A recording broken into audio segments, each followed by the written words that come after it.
Assalamualaikum anak-anak, bagaimana kabarnya hari ini? Semoga kalian sehat semua ya. Sebelum memulai pembelajaran hari ini, kita berdoa terlebih dahulu.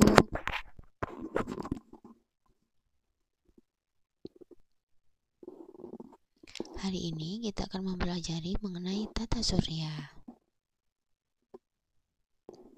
Pernahkah kalian melihat peristiwa berikut? Nah, ada yang tahu ini? Nah, ini peristiwa terjadinya siang dan malam atau pergantian siang dan malam. Dan yang kedua, ini biasanya yang dikenal dengan bintang jatuh.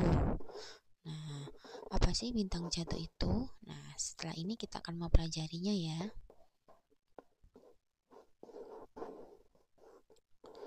Nah, sebelum kita mempelajari materi tentang tata surya, alangkah lebih baiknya jika kita tahu tujuan kita mempelajari mengenai materi ini. Yang pertama, kalian mampu menyebutkan komponen tata surya. Yang kedua, mampu menjelaskan bumi sebagai salah satu planet dan bulan sebagai satelit dan pengaruh interaksinya. Yang ketiga, mampu menjelaskan perbedaan komet, asteroid, dan meteoroid. Nah, yang pertama, ini adalah tata surya. Ada yang tahu apa sih itu tata surya? Coba kita lihat. Tata surya adalah kumpulan benda langit yang terdiri atas sebuah bintang yang disebut matahari dan semua objek yang terikat oleh gaya gravitasinya. Objek-objek tersebut termasuk 8 buah planet yang sudah diketahui dengan orbit berbentuk elips, 5 planet kerdil atau yang disebut katai, 173 satelit alami yang telah diidentifikasi, dan jutaan benda langit seperti meteor, asteroid, maupun komet. Berikutnya yang akan kita bahas, yang pertama ini adalah matahari. Nah, matahari di sini merupakan sebuah bintang yang tampak sangat besar karena letaknya paling dekat dengan bumi. Matahari memancarkan energi yang sangat besar dalam bentuk gelombang elektromagnet. Matahari adalah bintang yang jaraknya paling dekat dengan bumi, baik pada gugusan galaksi Bima Sakti maupun pada galaksi Andromeda. Matahari dapat memancarkan cahaya dan panas yang amat sangat besar energinya karena dihasilkan dari reaksi fusi nuklir penggabungan inti atom hidrogen. Berikutnya, nah, selain dari matahari, komponen dari tata surya itu berikutnya adalah planet. Nah, planet ini jumlahnya ada 8, mulai dari yang paling dekat dengan matahari yaitu Merkurius, Venus, Bumi, Mars. Nah, 4 planet ini yang disebut dengan planet dalam. Sedangkan planet berikutnya ada Jupiter, Saturnus, Uranus, dan Neptunus. Itu dikenal dengan planet luar. Berikutnya, nah, ini perbedaan dari meteoroid, komet, dan asteroid. Tahukah kamu bedanya meteoroid, komet, dan asteroid? Itu adalah sama-sama benda luar angkasa. Kalau meteoroid itu adalah benda yang seperti batuan, tapi bentuknya seperti melayang-layang di angkasa luar.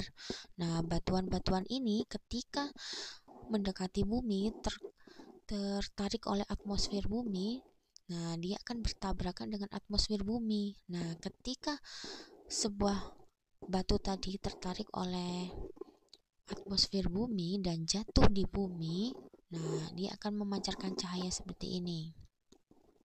Berikutnya asteroid.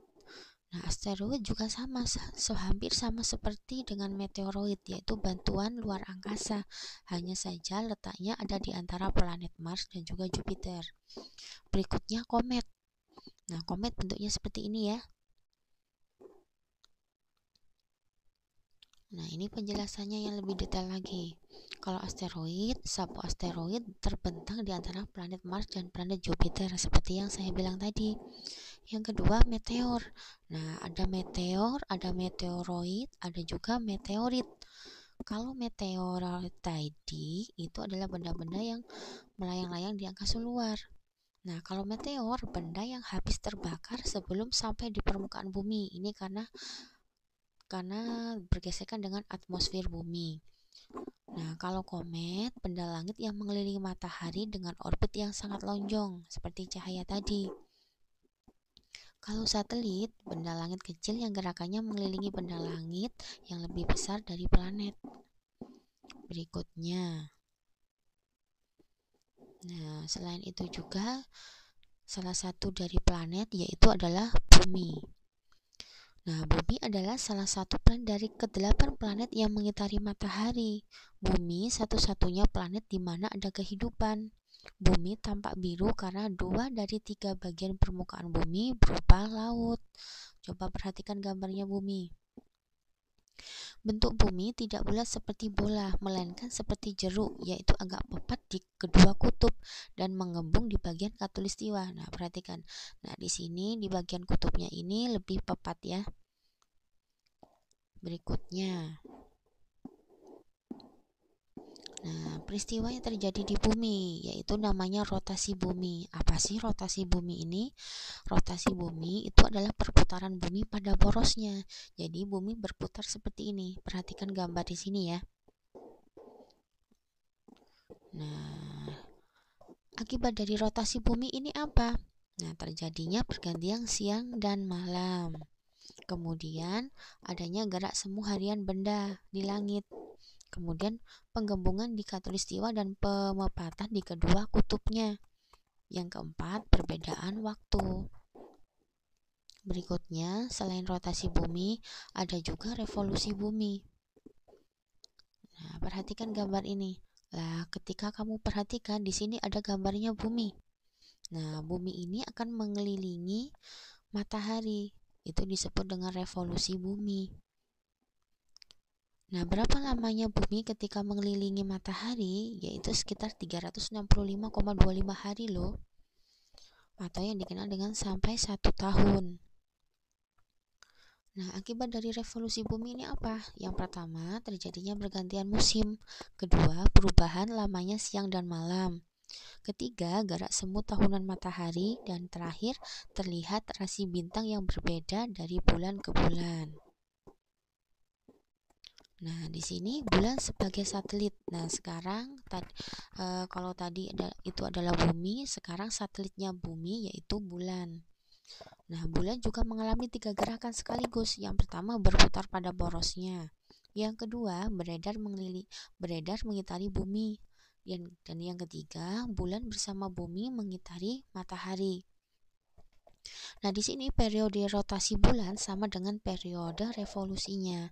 Akibatnya apa? Nah, bagian bulan yang menghadap ke bumi selalu tetap. Perhatikan gambar berikut.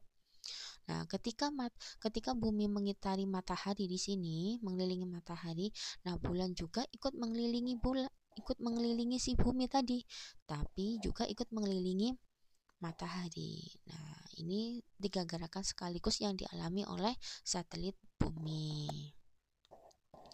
Oke, anak-anak, hari ini kita telah mempelajari sedikit mengenai materi tata surya. Semoga ilmu yang didapat hari ini bisa bermanfaat untuk kita semua ya. Sekian dulu pelajaran hari ini. Saya akhiri. Wassalamualaikum warahmatullahi wabarakatuh.